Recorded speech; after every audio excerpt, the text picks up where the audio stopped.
I just published an article and deleted it, but because I didn't like the title. But it's gonna change Judaism forever.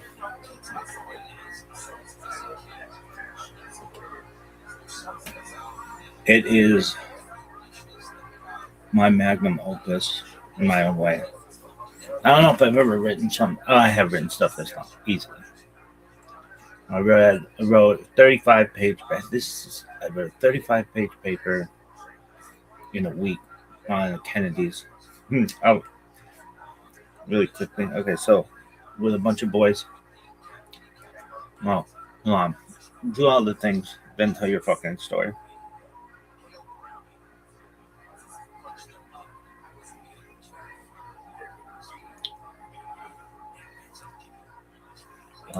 No one really knows for sure.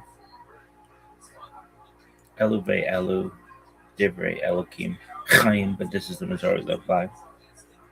3761, creation of the world, Adam, creation of the world, birth of Adam and Eve, Chava, 3631, 137th son of Adam was born. It's 17th of Nisan, 5786, Saturday, April 4th. I have to wait to publish this thing though tomorrow. But I already published it.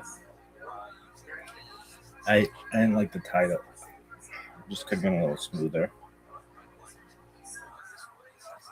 But if anybody asks, it was published on Shabbat. Allegedly. Why? Who the fuck knows what day it is? For my own fucking enjoyment. Who gives a shit? This is 99 days of this bitch. That's a lot. 15 hours, 17 minutes, 46 seconds. My dad had this friend. Really? Mm-hmm. Was he? Yeah, he was a unique friend of my father's who we wouldn't have normally, I think, been friends with, but my dad had friends of all kinds.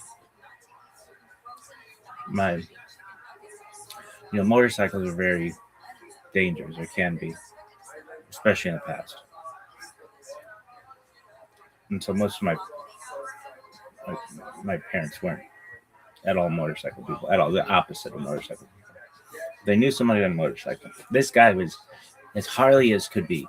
He is married to Harley. He probably had 6 ex-wives, smoked cigarettes, drank all day, worked really hard, and we're going to Las Vegas together. And he actually triggered in my mind the first time I ever knew that the signs on the road meant different things. I was younger, and I remember he had to pee really badly, and he'd go, those beautiful blue signs. And the blue signs meant rest stop, as opposed to green signs, which mean go. Here's something like no one knows. Most street signs in the United States are green, but a lot of people don't know how that was done. There was like some test, I believe by, I don't know who, but somebody that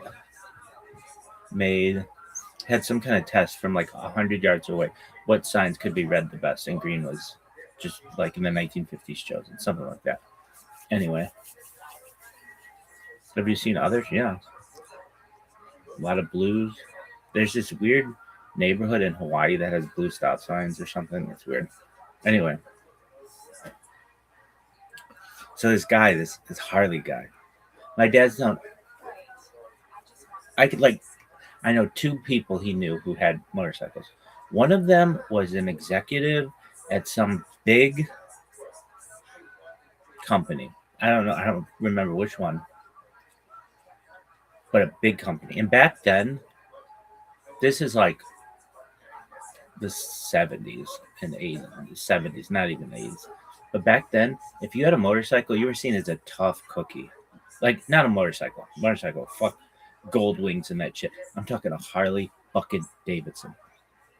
And so we'll get to the other guy. But this executive my dad knew would, everybody who was a,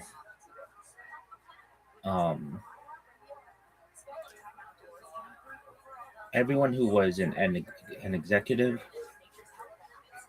or this guy was an executive. Everybody he worked with was in a suit and tie and everything. And this guy, I think, is something like this. He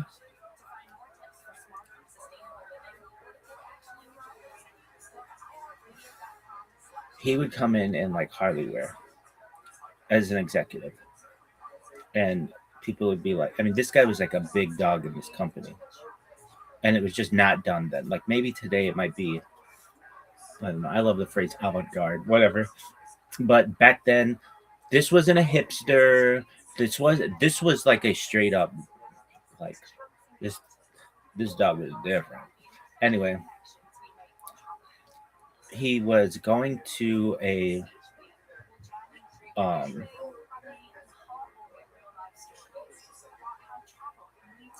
what was it? So he would come to work and when it's like Harley shit as an executive. He wasn't the CEO of a major corporation, but he was big. Maybe like probably today, like some type of vice president. And no one dressed like that in the corporate world then.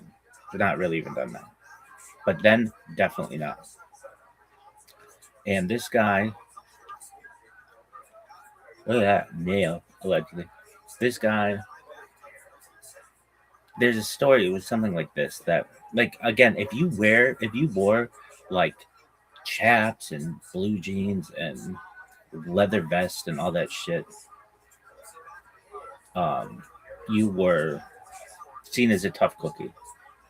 Like, you were not seen as an executive, and this guy's not seen as an executive outside of his office. He was of the corporation. They obviously thought he was doing a good job, but when he was outside of that, no one thought he was. No one took him.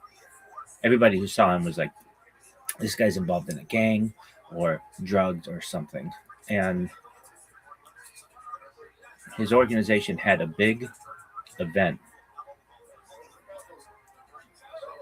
I think he was like head of operations or something in he was he was from the United States. He was an American, but he had some kind of corporate responsibility in Canada. And again, this is a was a big time executive for this organization, and he would go up to Canada maybe once a month or something in all his Harley shit and on a Harley and and he'd be driving on the, the the freeway or highway or whatever to go into Canada into customs, and there's like a bridge before you get into customs or whatever, and he would go in and do his thing, go to Canada, check on the operations for this like Canadian part of the company or whatever, and then come back to the United States a few days later after probably staying in a 5-star hotel. You know, everything just really nice. And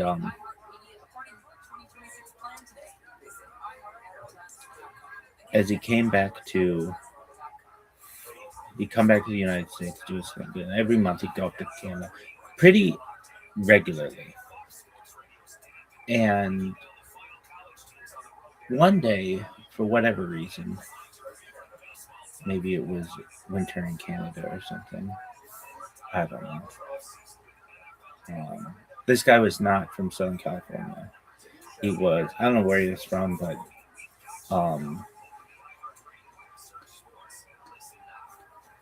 but maybe he moved perhaps.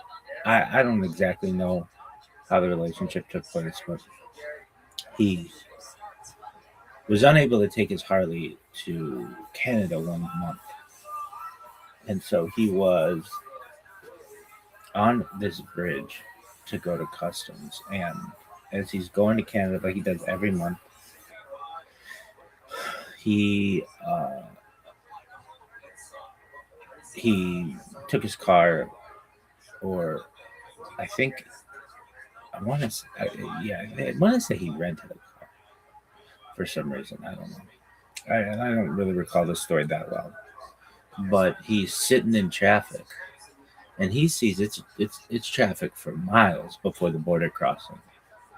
Border, just miles, and all of a sudden he sees some police officer start waving him in, and I mean it's like miles of traffic, and he's like, "Oh, this is not bad at all. Like they're letting me right on through. Look at all these suckers who are waiting in line at the border crossing. Like this is easy. I wonder why they keep they're all waving at him. All the police officers are waving at him, and he's like in his own lane, and nobody else is allowed in this lane. It's causing all of this traffic. And he gets to the border, and they stop him, and they say, where are you going? And he says, well, and he's like, like, it's like, I'm an executive with whatever company. And they're like, oh, yeah, we know all about you. And, you come to Canada every month, and you've got a different vehicle today. And he's like, yeah, because it's like Canada, it's cold or whatever. And he's like, they're like, step out of the vehicle, sir. And they like back then were nicer to someone that like today they get on the fucking, like no matter who you are, they're gonna be like, get the fuck out and pulling guns on them and shit for stupid shit. And he's like, okay, why do you want me out? What did I do wrong? They're just like step out of the vehicle. He steps out of the vehicle. Now normally you go through the border, it's like just a few minutes, no big deal. He does it all the time. But this time he is sitting there watching them take this car apart. Every nut, every bolt, every seat cushion, everything. They take this entire car apart right there with all this traffic. And he's just sitting there looking as they take this. They take the engine apart. They take the tire bolts off. They take the muffler off. Everything. And they look through this car. And they find nothing. Now, as I tell this story, now I kind of recall, maybe I could be wrong. I might be mixing these two stories up with two people, but another one has to do with a private plane. We won't go into that story, but they take this entire car apart, and they find nothing. And the executive's like, what's going on? They're like, we received a tip from someone that said that you would regularly come to Canada basically bringing in drugs, and we can't find anything. And he's like, are you kidding me? I'm an executive with this company. And they're like, yeah, but look at you. And he's like, yeah, we dress this way sometimes, for whatever reason. And they're like, you don't have any drugs on? He's like, no, I don't do drugs. They're like, but look at you. And he's like, I don't do drugs. That's not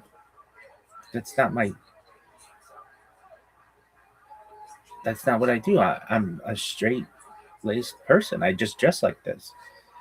And they're like, all right, well, take your car. And he goes, that's not my car. It's a rental. And he just starts literally walking back to the United States across the bridge, and just left the car there. And that's the story. Now, who called the tip in?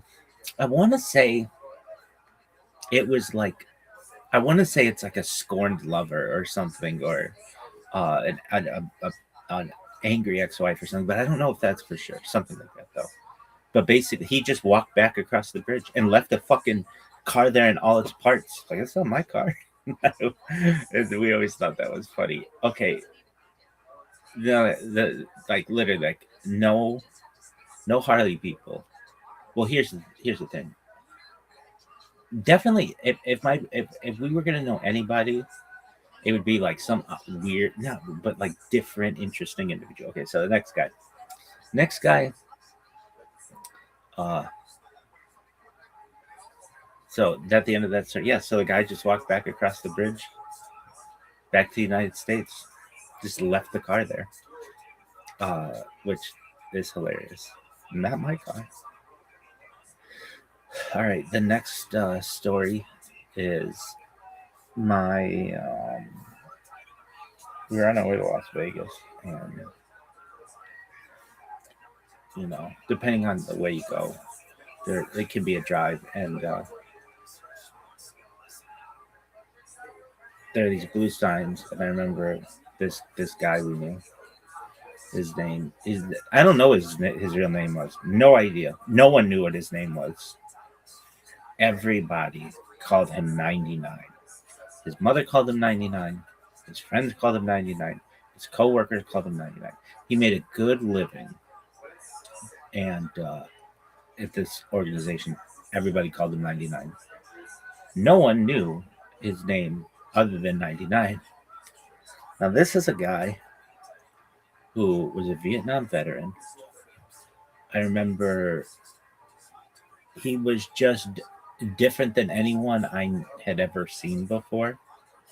And leather leather vest, those gloves that are like Andrew Dice Clay gloves, like the finger gloves.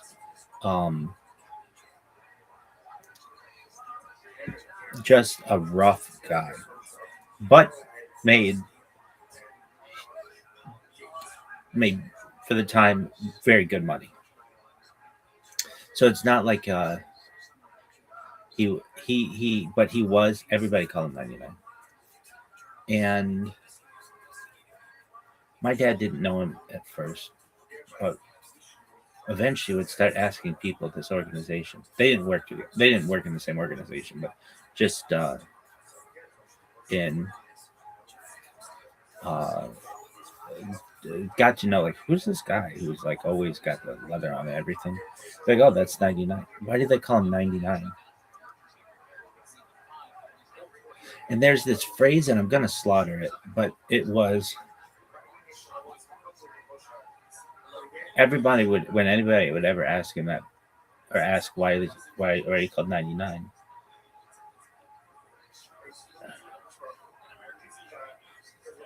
his answer and anybody else's answer they told to tell, or who would say what his answer was because he's 99% batshit crazy. That's what he would say. And was he? He is a dangerous dude. Not like he wouldn't hurt you. No, no, no. Yeah, I shouldn't say he was a dangerous dude. I misspoke. He lived a dangerous life. And he would get on this Harley and cruise around and um, boots and leather and studs and all kinds of things. And I remember I only met him like like we went. It's not like we stayed together or anything like that, but um, we were in I want to say, and I could be wrong on this, but it was like like a an executive. Oh, what you would consider like a sprinter van today, but it was like I forget what they call it, like a conversion van, like a nice. They like made it like nice for um, shuttles to places, perhaps wherever.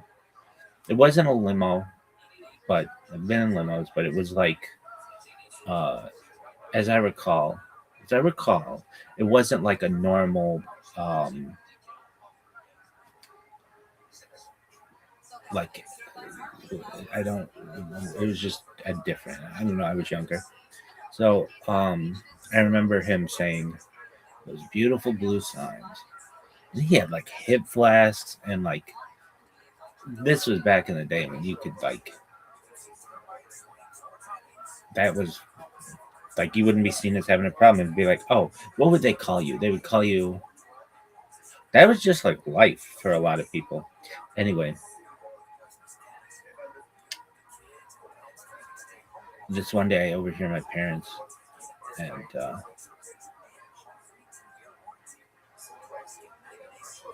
something, and they're like my dad said to my mom or something like, "You're never gonna believe what I found out today." And I was like, "What's that?" My dad said, "99 died." She's like, "What happened?" And apparently, now I don't know this for sure or whatever, but he was drunk as a skunk on his motorcycle near a very prominent intersection. And this is the story. I don't know, but either he got T-boned or hit by a red light. He went through a red light or something, or perhaps he had the right of way. I don't know, but his body traveled over 100 yards and went through the field goal posts of a local school. Now, is that true? No, because I know that school didn't have field goal posts there. But that's the story that was being told. Like basically, he went so far on this fucking motorcycle that there was just like, there's no way this guy's making it. Like there's no like, hey, check his pulse. No, his pulse is back at the 30-yard line, like nothing. And so this guy, he ended up dying. Which, may his memory be a blessing. I'm talking about him now. 35 years later. That was 99. And he was a badass. Really? Yeah. And how did you know these people? From the corporate world. They were not like members of our, like a religious community or something like that. Just in the corporate world, you'll meet people of all shapes and sizes, kids, and backgrounds, or whatever. And some people, you never know, are like really, really successful, but don't dress that way. And then there are some people who are perhaps not as successful, but do dress like, dress for the job you want, not the job you have kind of mentality. Total. Anyway, so that's 99, and we're at 99 days. Anything else about 99? I used to play this game called Full Throttle. It was a LucasArts game, which is a really cool game. It was like a cartoon story game. I loved this game. I still love it. I played it. Not that. I mean, like maybe a few years ago. I just played it again, see what it was like, and it's a beautiful game. It takes place in like the Southwest, but like you don't really know where. They have these like flying cars, which is really intricate. It takes place in like a dystopian future. It's the first time I had ever seen that, where like a corporation is like taking over stuff. Take a car corporation wants to buy a motorcycle manufacturer, like a small time motorcycle manufacturer, and I just remember, and like you have to fight some guys on the road in these canyons and stuff. And I remember I felt like 99 was like would have been like in there. They were, what were they called? The gang you're a part of it called the Polecats, whatever the fuck that is. Anyway, really quickly on that story. I would play this game and I'd play and play and play and play and play it. And I could not get past this one part. It was just like impossible. And I think I'm not a big fan of cutscenes. I'm always like go, go, go. And so I think there was a cutscene earlier in the game that kind of gave you some foreshadowing of how you could get past this one part of the level. But I did not. I never could do that. There were two games that I really struggled with like that. One was on Sega CD called Sewer Shark, and that was like the first game I ever had at Sega CD. And Sega CD was wild, really good graphics. I remember they had this game called Prize Fighter or whatever. It was like a first-person boxing game, and it was really cool. And they would do like videos as opposed to like normal fighting or whatever. Anyway, that was a cool game. That one I could beat, but like this Sewer Shark, I don't think I ever beat.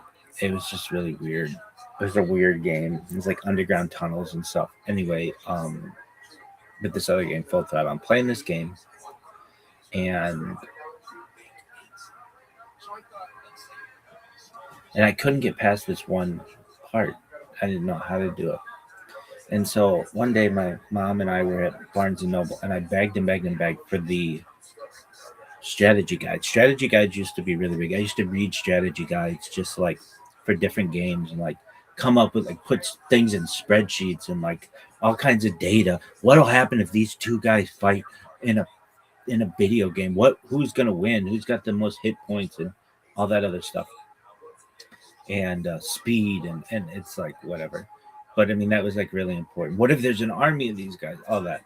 Love that for games like well, Civilization had a strategy guide that came with it, really thick.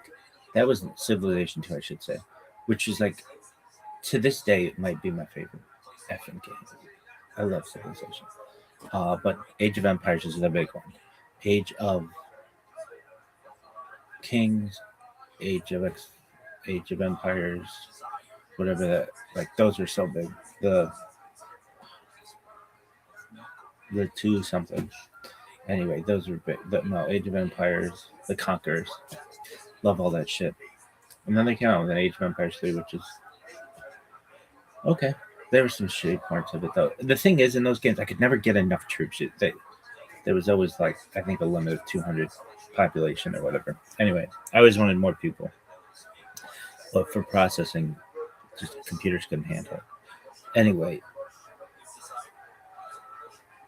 I'm playing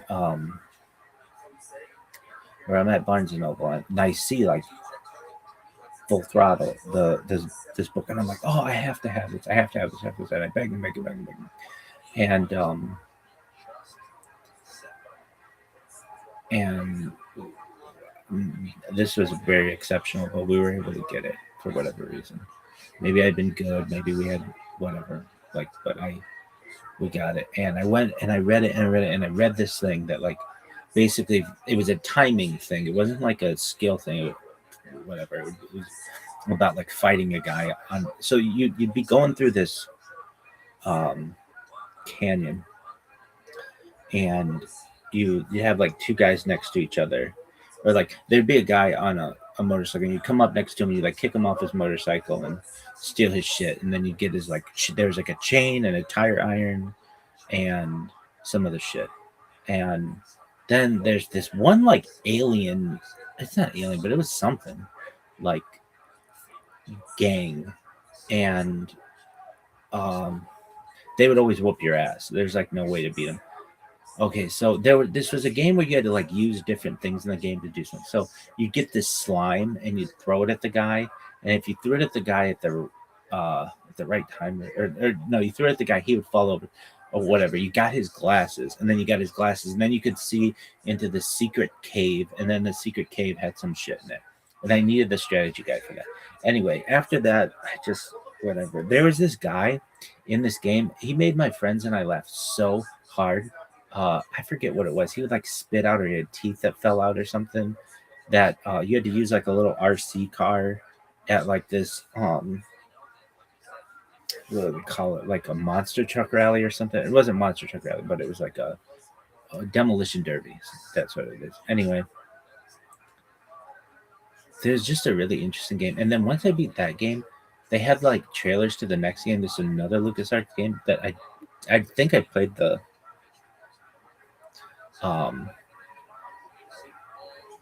I played the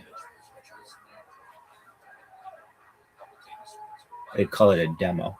Played the demo of it. It was called Grim Fandango or something like that. Which I wasn't really too into, but it had this art style that I still think would be really important. It's like this Day of the Dead kind of game that is just like not my thing, but this art style was really interesting, where it would be like real pictures but with cartoons and stuff. I don't really know how to describe it. It's almost like pop art something. Anyway, um, I remember I was in Nashville once, and I saw this. They had this like mural of this pop art kind of thing, and I thought, wow, if you use art like that kind of art style, you can do anything with, because you can use real people. Like the Simpsons art is a thing. Family Guy is a thing, even though they do cutscenes, which gives their show a lot more versatility. But this kind of art was different. It was like, I don't know, this is like almost like Andy Warhol, like pop art with other things. And you could combine things, and I thought, wow, that would really make that type of art really versatile. Like you can do anything with that. Anyways, at the end of your story, 99. Yeah. So, what are your thoughts? Um, well, I never been a fan of motorcycles because they're dangerous and everything. But there is a an invention, that the jackets that expand, that I think would be more helpful. And I think like if they made a whole ball, that would be much better, safer. And then I don't know, maybe someday, yeah, someday I might consider it. But uh, came very close to working as an accountant for a motorcycle company, though. I still don't know how it's said. How is it? Uh, Danison or something? I don't know, some Italian company in Costa Mesa. Um, BS my way to get that job, but then I got a better job, better offer immediately. Like I had like a choice of different jobs at the time. So, anyways, at the end of your story, Denison, something like that. But I remember at the time they were developing this jacket to make things safer, and I thought that was cool. And it's out. Anyways, at the end of your story, would you have liked working at that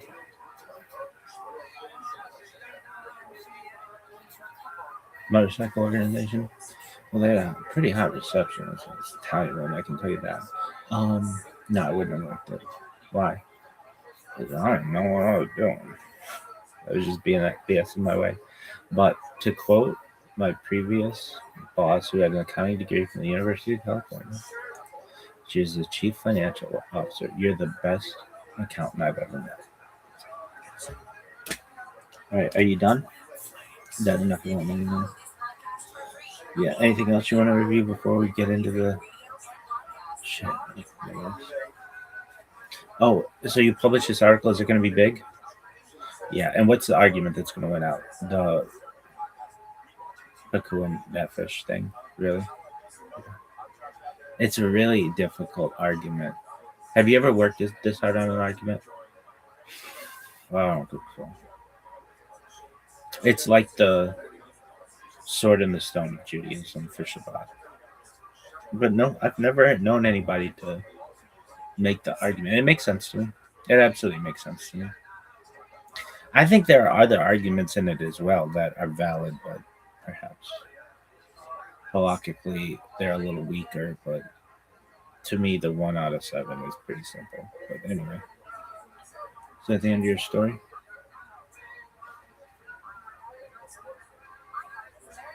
And welcome to Esoterica, where we explore the arcane in history, philosophy, and religion. One of the most difficult aspects in starting to study Jewish mysticism and Kabbalah is getting a handle on just how those ideas developed over time. It's tempting to think that, for instance, Kabbalah has just always existed in the form that we have it, or that Kabbalah is just one thing at all. Of course, neither of these positions is really tenable. Such notions developed greatly through the ages and are still developing. And there are now, and there have always been, numerous mutually exclusive schools of Jewish mysticism and Kabbalah. This class is meant to serve as an introduction to Jewish mysticism and Kabbalah from the point of view of its incredibly complex development from the prophets of ancient Israel unto the rise of modern Hasidism in the 18th century. Of course, this series isn't meant to be exhaustive by any means, but only should serve as a springboard for deeper study and reflection, and hopefully it will also enable you to situate developments in Jewish mysticism and Kabbalah in their historical and cultural context, and hopefully embolden you to dive into the primary texts, which are admittedly as sublime as they are obscure. Let me express my gratitude to Congregation Tchia for allowing me to use these lectures to reach a larger audience here on Esoterica. If you want, you can find the entire series under the playlist Entering the Garden, an Introduction to Jewish Mysticism and Kabbalah. I'll be uploading them over the next few weeks, or if you find these episodes after autumn of 2021 and you want to watch the entire series, you can find them in that playlist. If you find this series on Kabbalah interesting, I'd hope you check out my other content on topics in esotericism and perhaps consider supporting the production of free academic and scholarly topics in occultism, hermetic philosophy by joining my Patreon or perhaps with a one-time donation. You can find those links below, and I really appreciate your consideration. Now, let's enter the garden of Jewish mysticism and Kabbalah. So, let's do a little recap. I hope you had the chance to take a look at the episode on Merkava, or Hechelot mysticism. And so, in order to recap a bit, what I want to do is take a look at those mysticisms just briefly, because in some ways they're going to link us to the topic we're going to be dealing with this evening, and that is the topic of Jewish magic. As you may remember, the apocalyptic mode of Judaism produced a novel religious way of being, but proto-rabbinic circles, the early rabbis, did not like apocalyptic Judaism for lots of reasons, one of which is that it seemed to encourage a kind of bellicose, warlike behavior, and it seemed to commit people to a kind of determinism.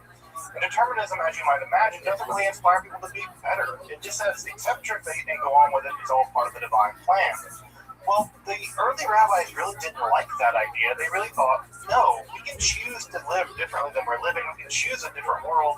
And that emphasis on choice and moral responsibility on the part of the rabbis really tilted rabbinical Judaism away from, although not completely away from, many of the central tenets of apocalyptic Judaism. Now, what does emerge in the world of apocalyptic Judaism is a new kind of mysticism that, ironically enough, does actually prove to be popular, at least with some rabbis. Now, I don't want to paint a wide brush or paint with a broad brush and say, yes, all of Merkava and Shir Koma mysticisms are popular among the rabbinical elite. That's definitely not true. If you know anything about rabbis, one of the things that rabbis do as a hobby is disagree with one another. So there's just no evidence to say that the rabbis were terribly interested in all practicing these forms of mysticism. And just to parse those out a bit, as to maybe jog your memory, the Hechelot or Merkava literature or mysticism is a form of mysticism in which the mystic descends into the divine palaces, and they have to bypass all kinds of angelic guardians, and they have to give them passcodes, and they have to give them secret handshakes and Dakota rings, and not really Dakota rings, but all this kind of weird stuff.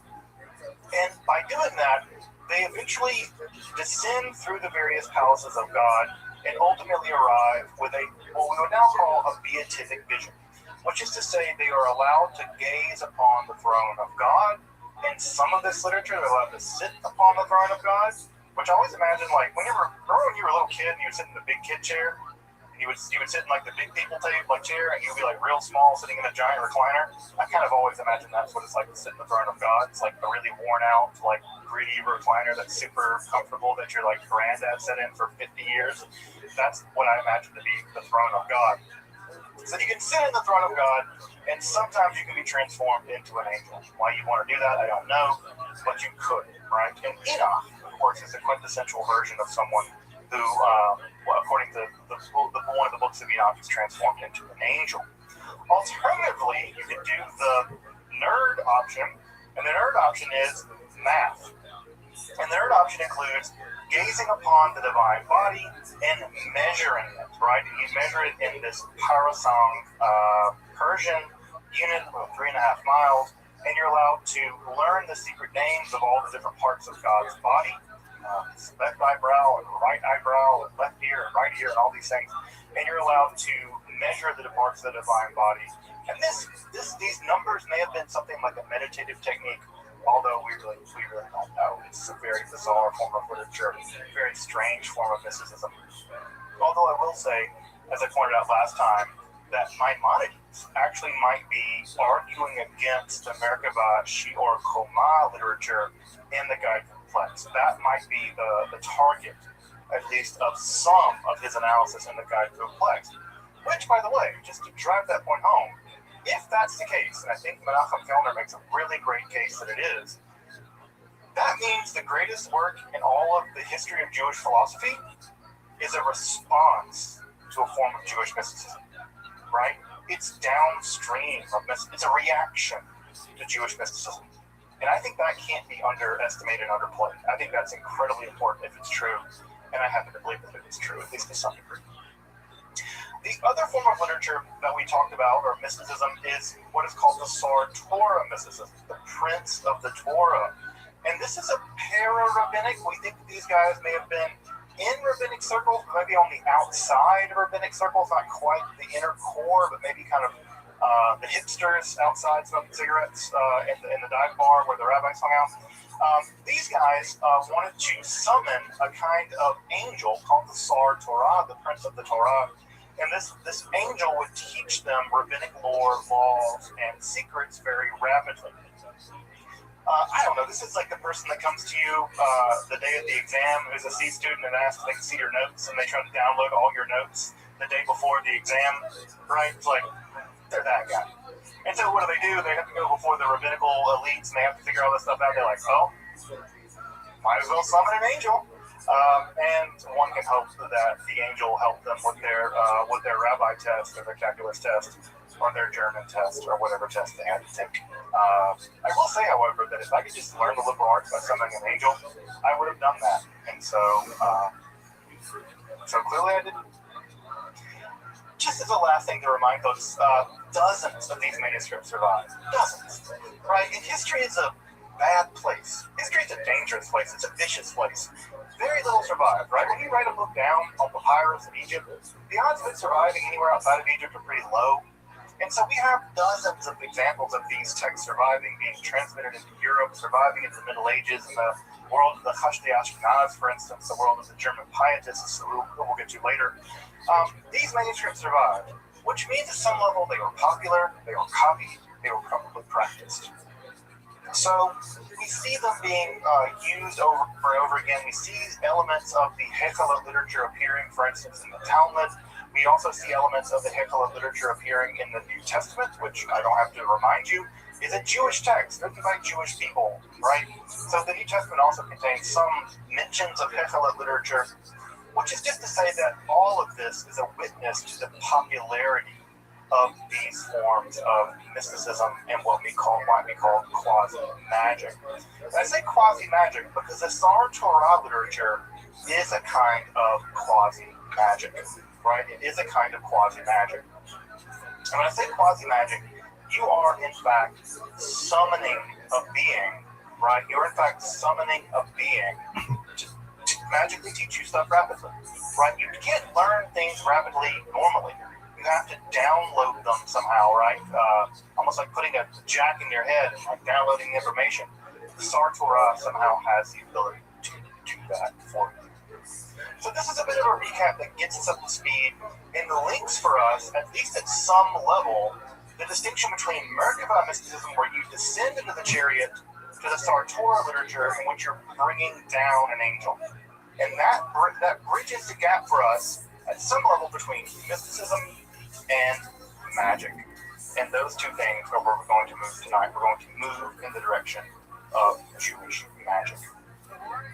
So just 1 second, I'm getting a bunch of emails which tells me that there might be something amiss. So let me see, just check those real fast and before we jump right in. So I want to make sure that I'm not missing something in the wrong room or whatever. So 1 second, folks. Sorry again. No, okay, well, good, great. When I hear like 5 emails go off all of a sudden randomly, it's better just to check and make sure I'm not in the wrong room or some other kind of mistake. Alright, folks, let's turn to Jewish magic. Now, as you might imagine, magic and Jewish magic more specifically present a lot of complex problems, right? They present a lot of complex problems. The first problem is that the term magic and the concept of magic is basically impossible to pin down. Scholars have been trying to pin down what exactly one means by magic for a couple of hundred years, maybe more than that, really more than that. Because the problem with magic is, where does magic end and where does religion begin, right? It seems like magic is causing things by supernatural means. Well, what about prayer, right? That seems like a kind of supernatural causation, right? So magic is always a term that's very difficult to pin down exactly what we mean by it. And just to give you some evidence of that, this is a recent volume called Defining Magic. Here, right? Defining Magic. It's about 260 pages, pretty dense academic literature of about 30 or 40 different scholars trying to do just that. And guess what? They don't. They all agree that you can. So scholars even today are throwing ink trying to figure out what exactly magic is, and it's a difficult task. Now, what I'm going to say, right, is for the purposes of this lecture at least, I'm just going to mean magic to mean any illicit supernatural practice, right? Any illicit supernatural practice. Now, why do I say illicit? Because magic in history has almost always been used as a way of othering someone else's practices.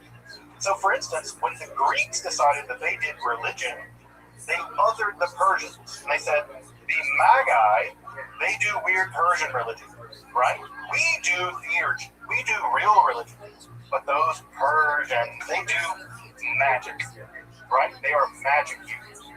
So, right, ditto, right, with the witches, right? When the Catholic Church did miracles, the Catholic Church said, yeah, we do miracles. Well, what do witches do? Oh, they do magic. They do witchcraft. So you can see here, right, that the lines we draw about what's magic and what's not, what's a miracle and what's not, what's sorcery and what's legitimate religion, the line has less to do with what you're doing. It has more to do with who's in control and who gets to decide what's allowed and what's not. So magic, in this case, is almost always an othering term. It's almost always used to describe what the other does. The bad people, the women, the Persians, the Jews, whatever. So it's an othering term. So when I use it here, right, I want to be clear about two things. One, I'm using it in a very circumspect way. And two, I want to acknowledge that for many people now in the 20th and 21st century, magic is an important part of their spiritual life. Modern day Wicca, modern day people who identify as witches, modern day Druids, modern day Jewish people who practice magic as part of their spirituality is a fundamentally different kind of thing than what I'm talking about tonight. So I just want to say that what I'm doing here is putting magic in a very specific, circumspect way in order to elucidate how it's operated within Judaism over the course of several millennia.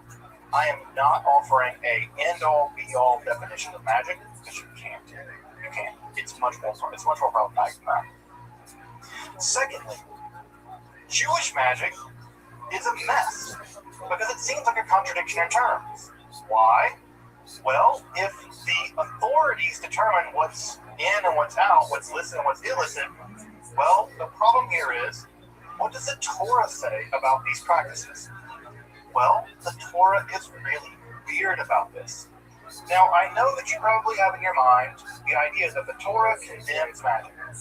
And the answer to that is, kinda it does. It depends on what you mean by magic. So the most extensive condemnation that we see in the Torah of what we would now consider something like magic is actually probably in Deuteronomy 18. Now, there are lots of other places in the Hebrew Bible where magic or something like magic is condemned. There are practices or really people that do certain kinds of things that are condemned. But you'll see here, right? I've left the technical terms in the original Hebrew transliterator here. So it reads in Deuteronomy 18, there won't be found among you one who passes his son and daughter through the fire. This is probably an indigenous Canaanite practice. Of Kosim, of Kosamim, a Me'onim, a Menachesh, a Mechasheth, and a Chover of Chever, and one who asks of an oath or a Gideoni, and the one who seeks the dead, Dorish Mate, right? Now, what you see here, right, is that I've maintained all those Hebrew words in their transliterated form. Why? Because we don't know what any of them are, really. We don't know what any of them are. All right? A Me'onin might have to do with someone who divines things, tells the future through clouds, right? The Hebrew word anan does mean cloud. So maybe it's one who clouds stuff, right? But what they do, we have no idea. A Mechasheth, right? This might come from the word, for snake, right? A Nachash, right? This might come from someone who divines things from snakes, but again, we don't know. A Baal and a Gideoni, again, we don't know. And not only do we not know, the rabbis of the earliest period of the Talmud didn't know either. And how do we know that? They debated about what these words meant. You don't debate about what words mean if everyone already knows what they mean. You debate about them when you don't know what they are. And so what we see, for instance, in Tractate Sanhedrin and the Babylonian Talmud is a very elaborate debate about what's allowed and what's not. What's supernatural causation that's allowed and what's supernatural causation which is asur, which is forbidden. Now, of course, the most famous condemnation in the Hebrew Bible is found in the book of Exodus. And that line, and I have to say, this line, Mechashefa lo techayeh, that line cost the lives, I would say, of thousands, tens of thousands of people in the Middle Ages in the early modern period, specifically women. This famous line reads, Mechashefa lo techayeh, female magic doing person, don't let them live. Right? That's literally, and of course you probably know it more famously in the King James Bible translation, suffer not the witch to live. Right? That line led thousands, tens of thousands of women to their death in the early modern period during the witch hunts. We think that number is somewhere between 40 and 60,000 people, mostly women, were executed during the witch hunts. And that line, justified, they lean heavily on that line, right? Because it's so brief and so terribly profound. Now, of course, we have this line, Mechashefa lo techayeh. By the way, you'll notice for folks who understand some Hebrew, it's in the feminine form, right? It's specifically targeting women. We do see other texts like Mechashef, right? The masculine form over there in the book of Deuteronomy, right? Deuteronomy, you can see it there. So it does condemn both female and male magic users, but the line in Exodus specifically targets women. So at any rate, what do we do with this Mechashefa lo techayeh, right? That you can't let witches or female sorcerers or whatever live. Well, you can contrast it with other sections of the Hebrew Bible which seem perfectly at home with supernatural causation. The two most famous examples are divination. You're perfectly allowed to use divination in the Hebrew Bible. You just have to use a specific form of divination. This is to say the breastplate of the high priest has a device in it called the Urim or Urim. The Urim and the Thummim, right? This is some kind of divination device, although exactly how it works, we don't know. There's a lot of speculation about this in the Talmud. If I say it worked, I mean, who knows what it really was. And of course, the other more infamous ritual is the Sotah ritual, in which a woman suspected of adultery, notice there's no male version of the Sotah ritual, there's no men suspected of adultery who have to endure this, in which a woman is forced to consume a broth made of sand and ash and things, and drink this, and assuming that she's committed adultery, it would cause her stomach to become upset, and she would be executed. So the Sotah ritual, right, is also a form of supernatural causation to sort out whether or not a woman has committed adultery. These are both examples of supernatural causation, that are allowed in the Hebrew Bible. In fact, there's an entire tractate of the Babylonian Talmud dedicated to the Sotah ritual. So it's clear that these forms of supernatural causation are illicit, while the other ones, right, being an onen or a menachesh, those are forbidden. So what do these words mean? We don't know. We do, however, get some clues, right? One of the great boons of 20th century archaeology was that we figured out how to read Akkadian. Akkadian is the language of the ancient Babylonians. It's a distant cousin of Hebrew. And guess what we find there? We find cognates. And cognates are the jam of any linguist, right? Because if you can find a cognate in German and Old Gothic, right? If you don't know what the Gothic means, you might be able to figure out from the Middle High German what the Old Gothic word might mean. And it's just fantastic. This is a great thing. So, ditto, right? You find the Akkadian word, for instance, kishput, which does mean evil magic doer. And look at that, right? Look what we find, right, with the word machashefa, right? You can see, if you know some Hebrew, right, you can see the exact same root word, right? The ka, the sha, right, and the pu sound, of course, is unique to Akkadian. We can see there in Akkadian that we have a very clear word for sorcerer, magic doer. This is important, by the way, because if you read the Septuagint, of course, is the Greek translation of the Bible, Hebrew Bible, into Greek. The Septuagint actually translates the word machashefa as poisoner, pharmakeia, right? It translates it as poisoner. So they kind of up-translate it to make it a bit more rational, but it's very clear from the original Hebrew that the word does, in fact, indicate a specifically female magic doer person. That's a really, really bad translation, but you get the truth from the Akkadian word kishu. Now, does the Torah condemn all magic? As we've seen, kind of not. It depends on what you mean by magic. You may remember this is image here from one of our first lectures here on Jewish mysticism. This is the Ketef Hinnom amulet that was found in a grave in Jerusalem. Well, why might you put the priestly benediction in a grave? Well, you might put it in a grave for magical purposes, to protect the dead from things like evil spirits. Why? Because we see that kind of practice occurring all over the ancient Near East. Again, the Israelites are an ancient Near Eastern people, and they mimic, they incorporate practices from the wider Near East.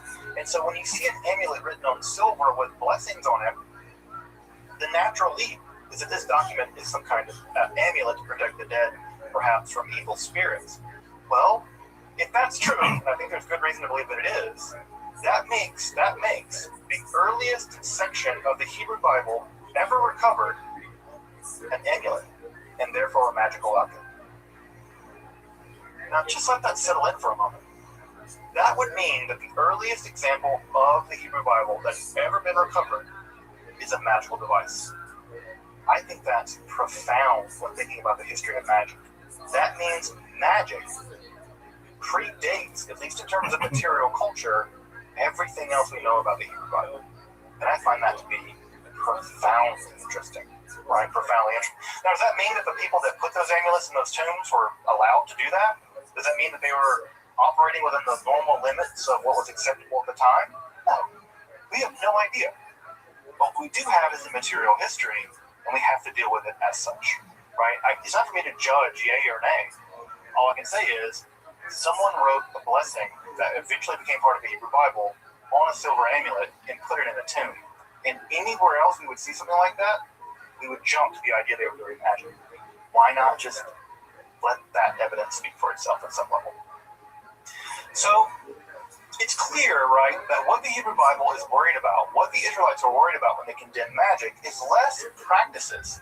They're worried about differentiating themselves from their neighbors, right? These people do this, we don't do that, right? These people do this, we don't do that either, right? These people do these practices, and we don't want those kinds of people in our community. So notice that the condemnations here in Deuteronomy, they're about being people. Don't be a kesamim, don't be a me'onim, don't be a menachech, right? Don't be a chover cheder. Don't be a person that does that. It's not a condemnation of the practice per se. It's a condemnation of those kinds of people being in your community. And as we'll see in just a minute, right, many Israelites, at least one Israelite, a very famous one, had to consult with one of those people.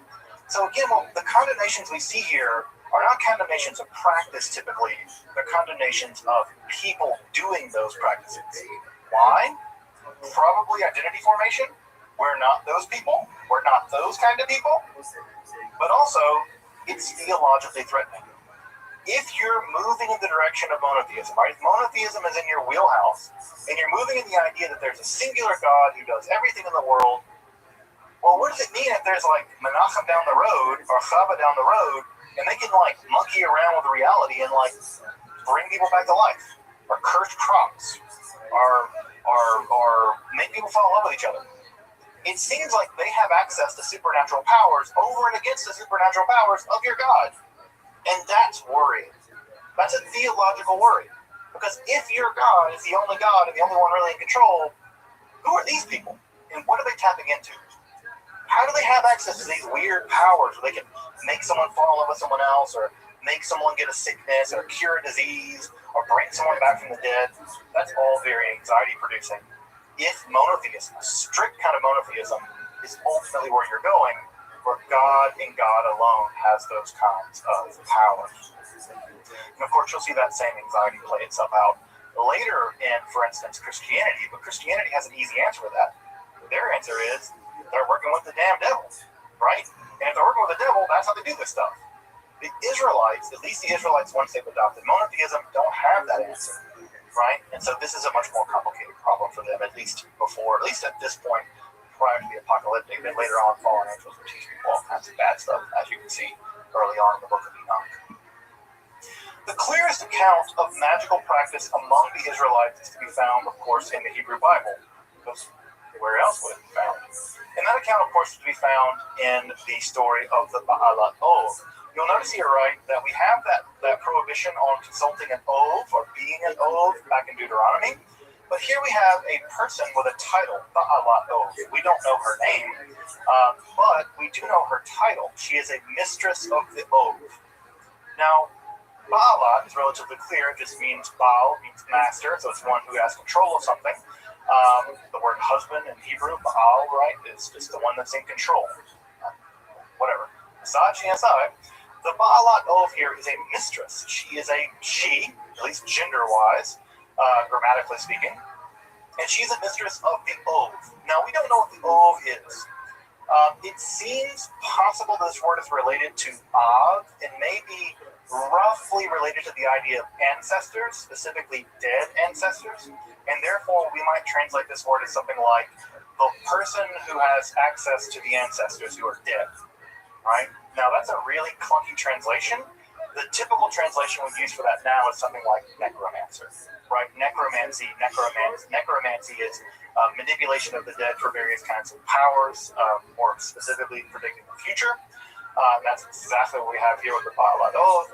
But we don't know what this word Ov means, but I do think it's probably related to the word dead ancestors. These are special people that have access to those dead ancestors. So, you may know this story, right? Saul is in a war with the Philistines. King Saul, first king of Israel, is in a war with the Philistines, and it's going badly. Well, not only is it going badly, God has abandoned Saul. Saul goes to the legitimate forms of divination, the Urim and the Thummim. He consults them, and, well, God doesn't pick up, right? It's like when you're in a big problem, and you call someone and they don't pick up, well, you freak out. Well, Saul freaks out. So what does he do? He goes to an Ov, right? He goes to one of these people, the Ov, and he consults with this woman. It's a woman character here. And she does successfully summon the ghost, the spirit of the recently deceased prophet Samuel. And she describes Samuel as emerging from the earth as an Elohim, right? She's terrified, in fact. And she says, I see an Elohim coming up from the earth. Now, we do see in other texts, for instance, in Akkadian text, in Ugaritic text, where the dead are sometimes referred to as Elim, as gods. In fact, there's a specific word for dead ancestor spirits in Hebrew, the Rephaim, who also seem to be sort of alive in the afterlife in some kind of weird way. Exactly what the Rephaim are is mysterious. In fact, a new monograph just got published on the Israelite conception of the Rephaim, and I am really interested to read it because this is a very mysterious problem. Sometimes the Philistines are referred to a Rephaim as giants. It's a really mysterious term in Hebrew. At any rate, the Baalat Ov and Endor does successfully summon the ghost of Samuel, the Ruach of Samuel, and of course, like all prophets, as you probably know, they have bad news, because prophets always have bad news. Never go to a prophet to get good news. They don't got it. If you go to the prophet bank and go to the good news section, it's empty. It's all full of bad news. And the bad news is, yes, God has abandoned Saul, and he's going to die tomorrow. And guess what happens? God abandons Saul, he dies the next day. In fact, he commits suicide dreadfully on the battlefield. So the Baalat Ov is a clear example of an Israelite narrative where magic works. Right? There's no question. The text never says, and the Baalat Ov was full of it, and she was a liar. In fact, it paints her very, very nicely. She's always depicted as preparing food for them, being very conscientious. She even says that when Saul comes to consult with her, that he's outlawed this practice, that she doesn't want to do it. He has to force her to do it at some level, and she obliges him. So the Baalat Ov is nothing like the crooked-nosed evil witch of Hansel and Gretel tales, right? Inherently malevolent and preying upon people. Saul goes to her. She refuses. He insists. She summons the ghost. And then afterwards, when he's terrified of his impending fate, she tries to comfort him with food and drink out of her own commissary, right? She's a relatively poor person, we can imagine. So the image of the Baalat Ov, and sometimes this term is described as the witch at Endor. I really don't like the translation witch at Endor, because the term witch is so loaded in our imaginary that it summons an image of this woman utterly unlike how she's presented in the text. So I think we should call her what the text calls her. We should call her a Baalat Ov, because it indicates that she's an expert, right? She's an expert at this, right? Because clearly she is. Also, if you might start Star Wars fans, right, you'll recognize the name Endor. Endor in Hebrew, of course, becomes Endor in Star Wars, and there's a lot of weird Star Wars stuff in the Hebrew Bible and Star Wars. So anyway. So the Baalat Ov of Endor, it's very clear that the writer of at least that text in the Hebrew Bible clearly believes in the power of the Baalat Ov. We don't learn anything else about her. She comes into the story, she gets a few verses, and then she's gone. We never learn anything else about her. At the same time in the Hebrew Bible, there are a lot of weirdos, right? A lot of weirdos, right? The Bible's full of weirdos. The most weird, perhaps, are Elijah and his student Elisha. And these two guys are associated with all kinds of miracles. As you may remember, they're weird prophets from back in the day. They're called Ish Elohim, men of God. It's a weird, specific term for folks who are able to not only do prophecy, but also do miracles. And the only times in the Hebrew Bible where the dead are resurrected are always in relationship to Elijah and Elisha. That's the only time in the Hebrew Bible. That's amazing, because the dead being resurrected is a big deal, because typically only God has power over life and death, and Elijah and Elisha are both respectively able to resurrect the dead, at least those recently dead. In fact, people can be thrown into a grave and jump out alive. It's really spectacular. By the Second Temple period, Solomon, King Solomon, the son of King David, is also associated heavily with magic, specifically the ability to control demons. Again, remember, in the apocalyptic period, angels and demons kind of burst on the scene in a way that they hadn't previously in Israelite literature. And these demons, these sort of supernatural malevolent creatures, or at least quasi-malevolent creatures, can be controlled through various magical means. And one of the magical means that we learn about early on, as early as the Dead Sea Scrolls, by the way, and also Josephus and Philo both recount tales in the 1st century of the ability of Solomon to control demons. Specifically, demons were used in the construction of the first temple. That's interesting and weird, because you have a king of Israel using a bunch of demons to control them, right? Specifically the demon Asmodeus, who's actually a Persian demon, right? Remember that Zoroastrian connection, right? Ashmedai is a Persian deity, a Persian demon, not an Israelite one, but he's imported into Judaism during the process of the Babylonian exile in the Persian period. So Solomon has the ability, at least early on, at least by the Second Temple period, to manipulate demons. And for folks out there who are interested in magic, you probably already know there is an entire branch in the Western magical tradition called Solomonic magic that carries this idea forward to this day. There are people out there to this day practicing variations of Solomonic magic that survive all the way back from the Second Temple period, that have survived into the Middle Ages until now. I won't say that they're exactly contiguous, but there's at least a tradition of Solomon as having the ability to control demons, specifically in the construction of the first temple. Now, that story doesn't occur at all in the Hebrew Bible. There's no evidence there in the Hebrew Bible, but it does begin to occur around the period of the Second Temple period, in the apocalyptic period.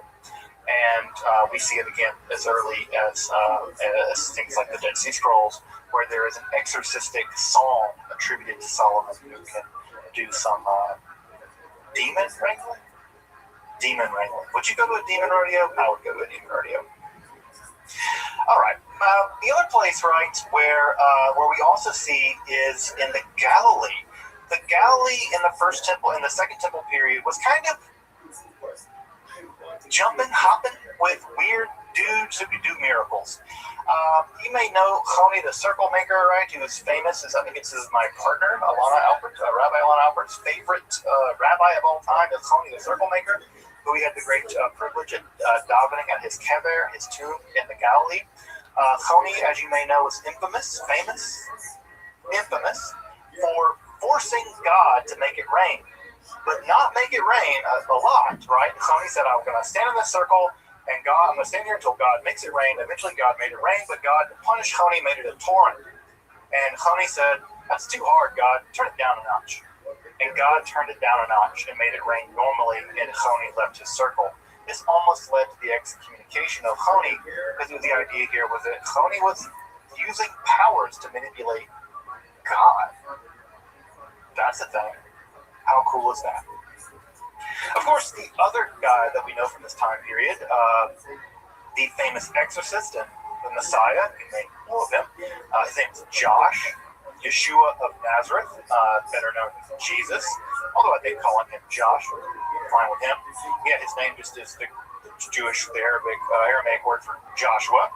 Of course, Jesus also engaged in a great deal of miracle making, predominantly exorcism. Jesus, if he were not known as the Messiah and the central chord of Christianity, would probably be known as a pretty famous Jewish exorcist. In fact, the majority of the miracles that he did involved exorcism.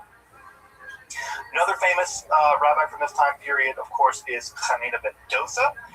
He was famous for a range of supernatural feats, including exorcism, but also teleporting, flying around. Yep, Hanina ben Dosa, according to the Talmud, could teleport and fly around. He also engaged in nightly duels with the queen of the demons. The demons have a queen, they have a king as well.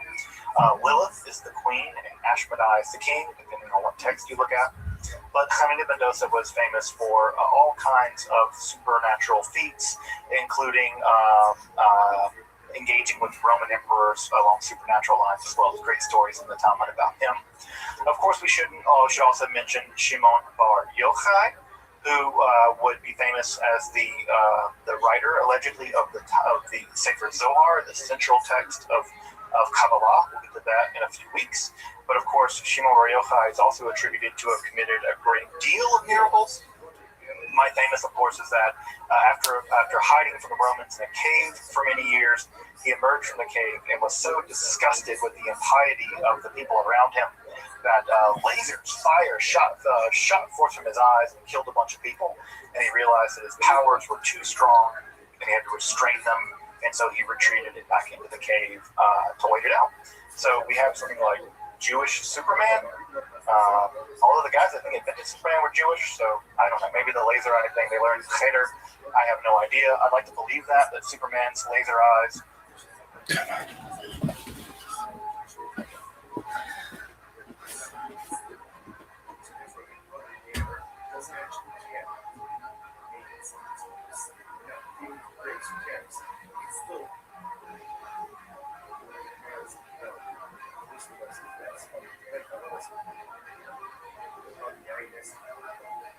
That works fine for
Are attributed to Shimon Bar Yochai, but I'm just going to believe that. I'm just going to go believe that they are derivative of Shimon Bar Yochai, but I don't think that's true. Bima Chiaro, of course, is Jesus engaging in the exorcism, his most famous exorcism, the Gerasenes demoniac, who Jesus famously threw into a bunch of pigs and ran them off a cliff. There's a really great anti-colonial read of this exorcism ritual that I think is really important, but that may be a story for another day. Now, you might just think, oh, all this magic stuff is unique to a bunch of weirdos in the Galilee. Jesus and those cats that run around with him. No. Rabbinic literature, the Talmud, is absolutely filled with all kinds of magical practices, including things like abjurations. These are magical incantations to be used against various kinds of demons. There are all kinds of demons in the Talmud. The Talmud is full of demons, specifically disease-causing demons. There are massive lists in the Talmud of lucky and unlucky numbers. One of my favorite discussions in the Talmud is in Pesachim, the tractate about Pesach, where you are told you cannot drink wine in pairs because that attracts demons. And if you drink wine in pairs, right, that can attract demons. That's bad. So why don't we do 4? Well, you can't do 4. You have to interrupt every single glass of wine with a unique action that interrupts them, so you're always drinking the wine odd numbers. 1, 1, 1, 1. Also, by the way, if you've ever wondered why we say on Pesach, welcome to everyone who wants to come, they can come in to eat, we always say that in Aramaic. Why do we say it in Aramaic, not in Hebrew? Well, the rabbis say the demons don't understand Aramaic. They do understand Hebrew, so we say it in Aramaic. So the demons won't get invited to our house, eat our food. Not kidding you. That is a belief in Rabbinic Judaism about why we welcome people into our home in Pesach in Aramaic, not in Hebrew. Demons don't understand Aramaic. I don't know why they don't take a Bible class or a Duolingo class to learn it, but maybe the demons are very busy. Further, the Talmud is filled with astrological speculation. There are amulets and incantations, specifically, for instance, one against blindness. There's a pretty famous one there against blindness. There's also a really famous one where you kind of engage in a duel with a demon, and it causes the demon to blow up if you do it correctly. There are also even the accounts in the Tractate Sanhedrin of the creation of artificial people and animals. These are typically referred to as golems, and we will be spending some time talking about golems here in just a bit with the Sefer Yetzirah.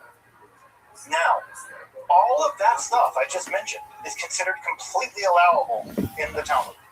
You can do astrology, you can make artificial humanoids, you can banish demons, you can do all kinds of stuff, right? There's a lot of things that look a lot like magic in the rabbinical imagination, but what's really clear is that not everything is allowed. For instance, we read in Pirkei Avot in the Mishnah, right? The more flesh, the more worms, the more possessions, the more worries. The more women, the more witchcraft. The more maidservants, the more uncouthness, and the more servants, the more theft. It's a famous line from Pirkei Avot. But again, the more women are the more wives, the more witchcraft. Of course, this is clearly misogynistic, but we also see here there's still a combination of witchcraft, right? Again, the link with women. Again, what we have here, right? What men do, what rabbis do, summoning demons and making things, that's okay. It's when women do stuff like that. Yeah, that's witchcraft.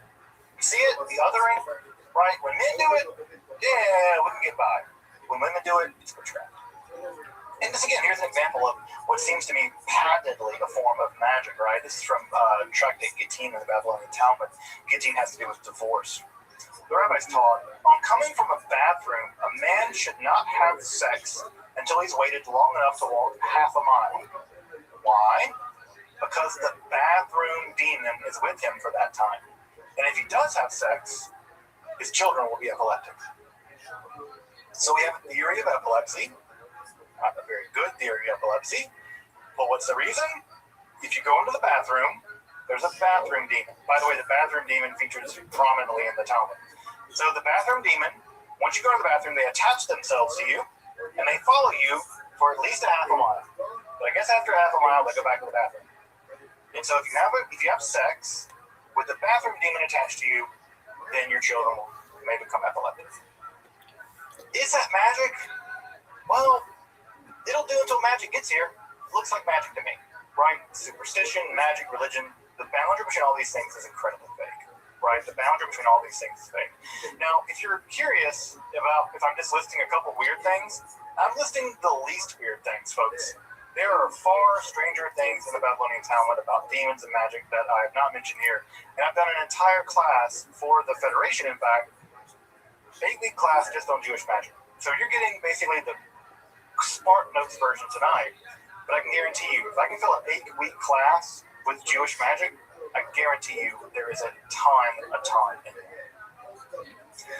So after the time period of the apocalyptic, Jewish magic really goes international. That is to say, Jewish magic leaves Palestine, and there is a great deal of magic out there in the world. I may have to speed up a little bit just to make time here, but if I go a little bit over, hope folks will forgive me.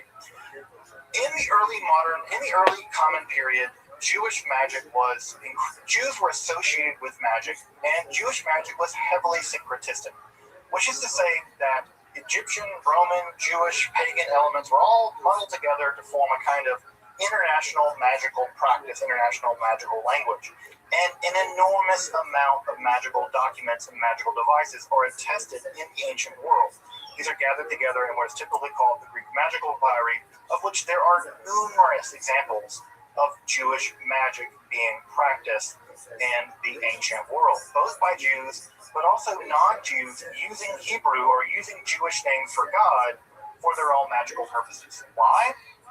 Because they thought the Jews and the Jewish God had some kind of special magical power.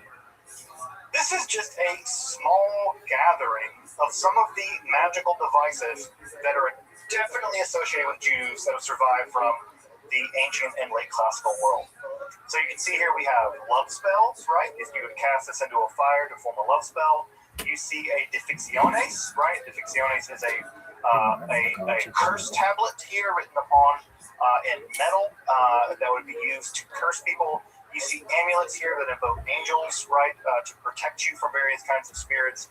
You see a curse here in the left-hand side, written on papyrus that is survived from the late classical period, early medieval period. And perhaps most shockingly, you can see one of the 3 skull devices that have been found with Hebrew incantations written on the skull of a dead person. The skull incantations we have, I can pull it up for you later if you already want to read the entire incantation. But 3 of these skull incantations have been found throughout the ancient late classical world. And these skull incantations are something that most Jews would be shocked by. The touching of a dead body to do anything at all is completely unimaginable. The use of a skull to write an incantation on to harness some kind of magical powers would fill many, many ancient Jews with shock and disgust. And yet, there's no denying that all these forms of magic were being practiced by Jews in the ancient world. And I say all of these practices, if you look at Roman, Greek, Egyptian, other practices in the ancient world, you will find the exact same forms of magic being practiced by them. Lead tablets, magical amulets. The skull thing is kind of weird, but magic love spells, right? In fact, you cast this into a fire, and it says, if as this burns, may the heart of Rachel burn for me. We even have Rachel's name written on there. We don't know who Rachel it was, but some Rachel. Think of Rachel, any Rachel. But also we have named people here in this curse as well. So, needless to say, right, just looking at this on the screen, people who say Jews don't practice magic, that's not a thing we do. Well, you got some archaeology to deal with. Like, really? There's a lot of this going on, right? And again, this is just what survived. If this one survived, you can imagine how much there was. You can imagine there must have been a ton of this going on. In fact, what's great about this one here is that there are spaces left for the names to be put in, which meant this was made commercially, right? So this device was made commercially, and then the magical practitioner would go in and add the names in later to kind of make it work. This is being sold. This was a commercial object you could buy in the shuk or whatever in the market from a ritual expert, and they would cause people to curse people or cause people to flourish or whatever. A very popular form of Jewish magic in the ancient world, but also a popular form of Christian, Mandean, and pagan magic was incantation bowls. Incantation bowls were bowls with images typically of demons. Some of our earliest depictions of the demoness Lilith are found in these incantation bowls. They would be, you would draw an image of the demon that you want to bind. You can see that these demons here are bound with chains. You can see that their hands are tied here, or they're bound with chains. And then an incantation will be written around the periphery of the inside of the bowl, and then the bowl would be buried upside down, right, concave part down, in the doorway of your house. And the idea is any demon coming in would be captured by the bowl, right? It's sort of like a glue trap, like you would use on a mouse. Don't use glue traps on mice, that's really, really cruel. But kind of like a glue trap, but for demons. For demons. So these bowls were meant to trap evil spirits from entering your home by turning them upside down and burying them in the lintel of your home. Of course, mezuzot are used for the exact same purposes. In many cases where there's a terrible illness in a home, still to this day in the Haredi world, the rabbi will ask to check the mezuzahs to make sure they are in order, to make sure that evil spirits didn't enter the home because of a faulty mezuzah. By the way, this demon bowl right here, if you ever get down to the Kelsey Museum in Ann Arbor, you can see this exact bowl. This is in Ann Arbor at the Kelsey Museum on display. There's an excellent little museum there, but you can see this exact incantation bowl for my Michigan people. Get down, go to the Kelsey Museum, see the incantation bowl. You may notice here this is just a lot of wiggles. You're right, it's a bunch of wiggles, but it's wiggles that look like Hebrew, vaguely. Well, not everyone can read. So, if you couldn't read, you might get the wiggle bowl. But if you could read, you would get the real incantation bowl with the real incantation written around it. So we have these illiterate bowls, right, that are written with pseudoscript. And by the way, we can always tell who these are meant for because the Aramaic ones are always for Jews, the Mandean ones are the Mandeans, the other ones for Christians or whatever. So everyone was using these. There are thousands of these. If you get your chance to go to the Royal Ontario Museum in Toronto, they have one of the largest collections of these demon bowls in the world. They have a whole wall of them. So if you really want to These demons here are bound with chains. You can see that their hands are tied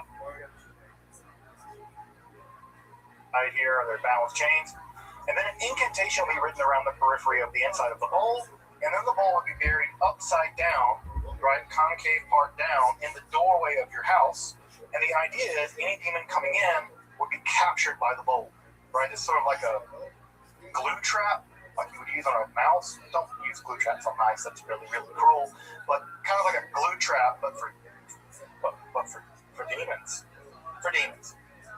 So these bowls are meant to trap evil spirits from entering your home by turning them upside down and burying them in the lintel of your home. Of course, mezuzahs are used for the exact same purposes.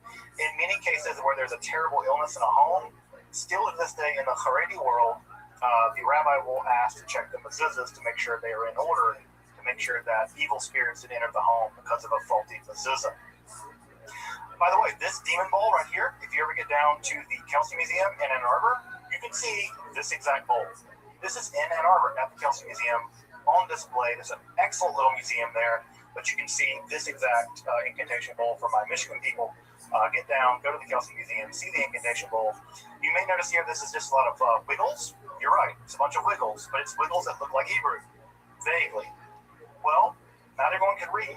So if you couldn't read, you might get the wiggle bowl. But if you could read, you would get the real incantation bowl with the real incantation written around it. So we have these illiterate bowls, right, that are written with pseudo-script. And by the way, we can always tell who these are meant for because the Aramaic ones are always for Jews, the Mandean ones are the Mandeans, the other ones for Christians or whatever. So everyone was using these. There are thousands of these. If you get your chance to go to the Royal Ontario Museum in Toronto, they have one of the largest collections of these demon bowls in the world. They have a whole wall of them. So if you really want to get your fill of demon bowls, go to the Royal Ontario Museum and see them. I also say that one day if we ever do Tazia Arts and Crafts for little kids, if they're going to do like Play-Doh, they should make demon bowls. It's like a completely authentic Bubbies and Baka Day. If they're going to make anything, let them make the little demon bowls and paint the inside with monsters or whatever. It's a great way for them to put it under their bed to like deal with their fear of monsters.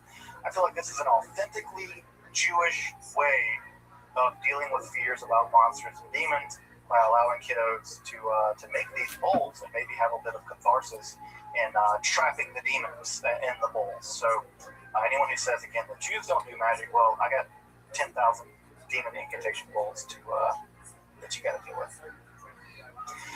Just as a bit of wrapping up, folks, I want to go through these a little more rapidly. We're coming close to time. Another text that begins to emerge at this time are exactly books of magic, right? Books that we might call grimoires. These are books of magic. One of the more famous, very early ones is called the Sefer HaRazim. I've done episodes on my Esoterica channel on almost all of these books. So if you really want to dig deep into some of these books of magic, almost all of these I've covered in depth, 20-minute episodes or so on my channel. So we have this is a book called the Sefer HaRazim that was recovered in fragments in the Cairo Geniza. It dates to around the 8th, 9th, 10th centuries. It could be perhaps earlier. And this system uses an elaborate system of angel magic and magical symbols. These magical symbols here we'll see all throughout Jewish magic to use this magic to get what you want, whether it's winning horse races or gaining love or turning invisible or whatever. The Sefer HaRazim has a spell for you.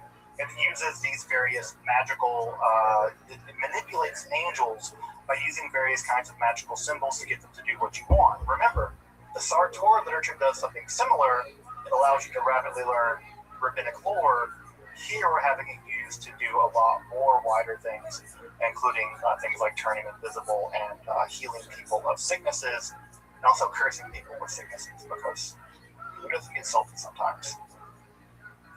Another famous text from around the 10th century is the Charba de Moshe. This is an Aramaic magical book that uses a first section, which are long strings of Hebrew or Aramaic letters, and then you would extract out of those long strings Hebrew Aramaic letters certain sections.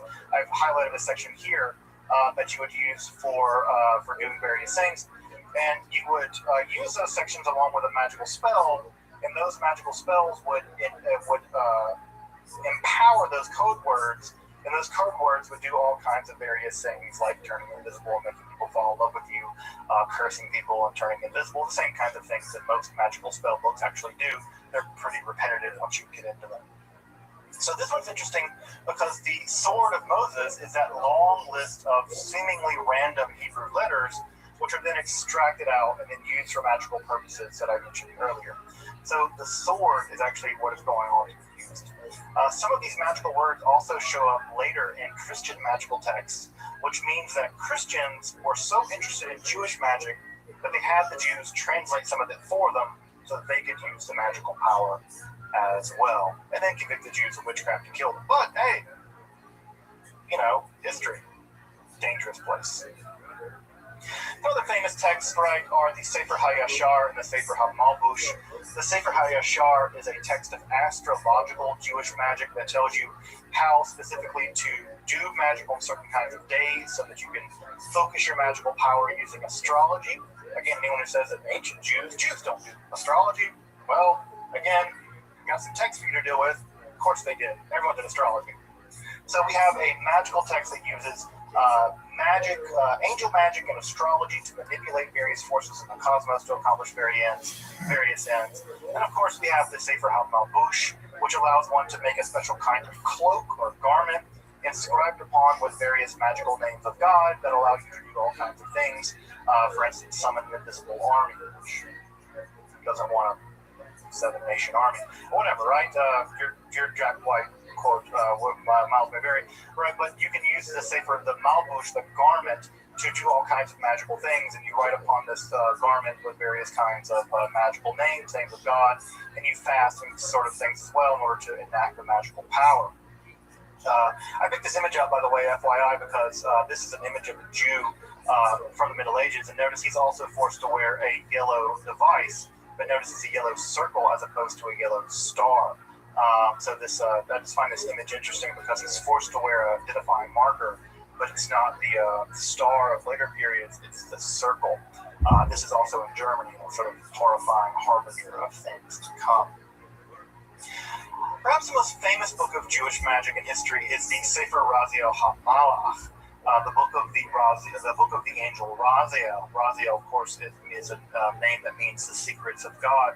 This is actually a collection of various books, including the Sefer HaMalbush. It's still printed to this day. In fact, I have a copy right behind me.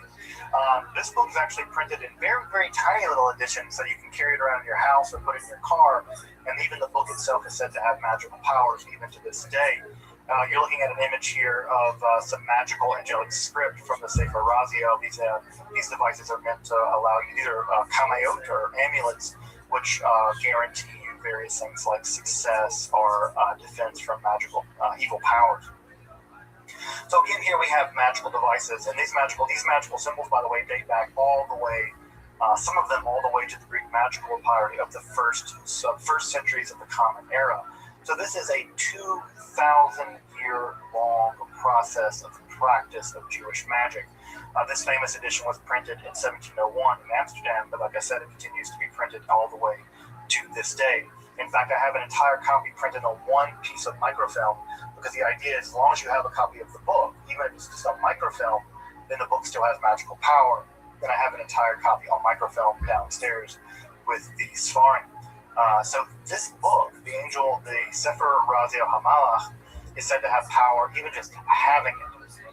In fact, I have several copies lying around. And so here again, we can see these magical images, and this idea of this magical script continues to be used all the way down to this day in modern occultism.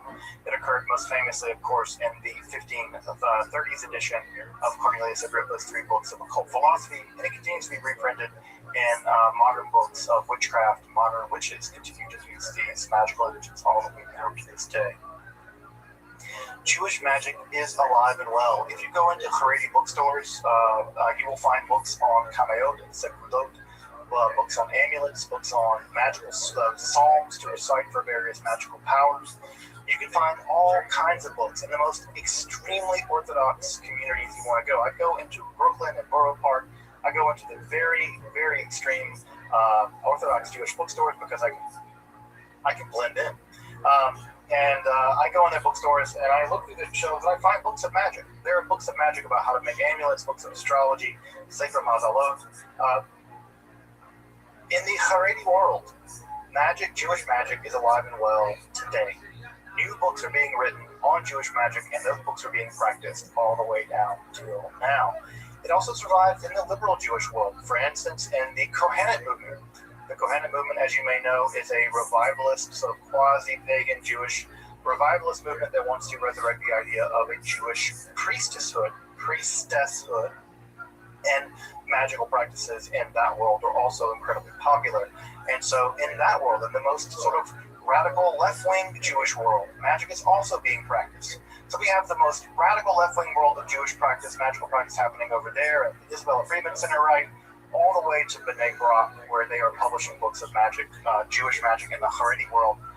Jewish magic's alive and well, folks. It never went away. It's always been there, right? It's always been there. How do we know? Because the Bible has to condemn it. Condemnations are always proof of practice. It was being practiced by Israelites. That's why they condemned it. Well, it didn't work. The prohibition almost certainly made sure that it would continue to be practiced. It's been practiced all through time. The earliest part of the Hebrew Bible we have is probably a magical amulet. We have evidence of Jewish magic reaching back to extreme antiquity, to the very beginning of the Israelites. We have evidence of it being practiced in the Haredi Black Hat world and in the leftist Jewish world of the Kohenet movement. Jewish magic has always been here. It is here, and it will endure. It will no doubt endure. I have some recommendations if you want to learn more about Jewish magic, especially ancient Jewish magic. There are some of these great books by Bohak and Hariri. The Hariri text, by the way, is published by Wayne State Publishers, so shout out to Wayne State Publishing here just down the street from me. So if you want to take a look at those books, I can't say they're terribly inexpensive, but they're really high quality scholarship. And if you want to learn more about the history of Jewish magic up until the rise of the Kabbalah, those are both excellent texts to consult. Welcome back, and thank you for joining me as I explore the garden that is Jewish. That's part 4. You're fired. Go fuck yourself. Shout to 99.